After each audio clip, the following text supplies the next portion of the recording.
मी सुप्रिया लेंडे आज राष्ट्रवादीचे तालुकाध्यक्ष म्हणून मी काम करते। तर आज सगळ्यांनाच दादा गेल्याचं मी दुःखच आहे, पण आज आपल्याला सगळ्यांनाच सांगितलंय की रडायचं नाही, लढायचं आणि काम करत आलोय आणि काम करत राहायचंय। ह्याच दादांच्या याच्यावर आम्ही आज काम करतोय। तर आज इथे 3 उमेदवार, आमचे 2 पंचायत समिती, 1 जिल्हा परिषद आहेत। तर आज इथले रस्त्यांची कामं असू देत, नाहीतर लाईटची आणि आळेफाट्याच्या त्या ठिकाणी जे ड्रेनेजचं पाणी त्याची पण मोठी समस्या आहे। आणि मेन म्हणजे आज इथं शेतकऱ्यांसाठी बिबट्याचं काम आहे, ते पण हे म्हणजे काम करण्याची इथले उमेदवारांची सांगतोय आम्ही की ह्याच्या शहानिशा तुम्ही प्रत्येक घरोघरी जाऊन सांगतोय। आज आमचं प्रचार करण्याचं आज आम्हाला सांगितलं की आज दादा नाही तर साऊंड काही लावायचे नाहीत, काही म्हणजे साऊंड पोल्युशन काहीच नाही पाहिजे याच्यात तुम्ही, आणि जरी उद्या निवडून आले तरी तुम्ही काही गाजावाजा करायचा नाही। तर आज आम्ही प्रत्येक घरोघरी जाऊन प्रचार करून सांगतोय की आज उमेदवार कोण आहेत, काय काम करायचं आहे आणि आम्हाला मतदान का करायचं आहे हे पण समजून सांगून सगळ्यांशी भेटीगाठी घेतोय।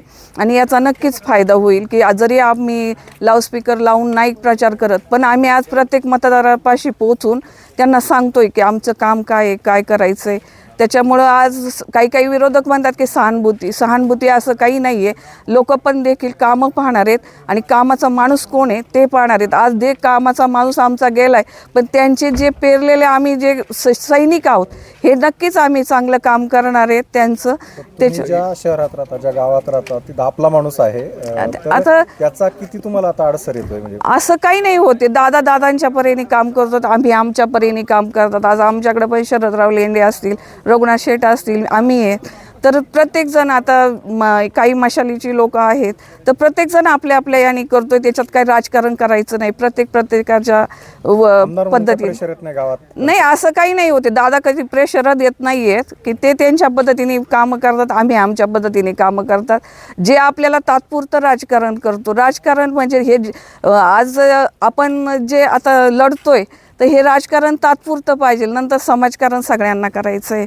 त्याच्यामुळं असं दादांचं काही दडपण आहे असं काही नाही आहे। प्रत्येक जण राष्ट्रवादीचा बालेकिल्ला राहिला आहे, आपण म्हटलं की शरद लेंडे साहेबांनी इथे भरपूर कामं केली, त्याचा कसा फायदा होईल? नाही, चांगला होईल ना। आता गेल्या वेळेच्या 2 शरदराव लेंडेंनी 3 झेडपी लढवल्या, तर 2 झेडपींचा हाच गट होता आता जो आम्ही पाहतोय तो, आणि 1 झेडपीचा गेल्या वेळेचा तो बदली झाला होता काही गावं।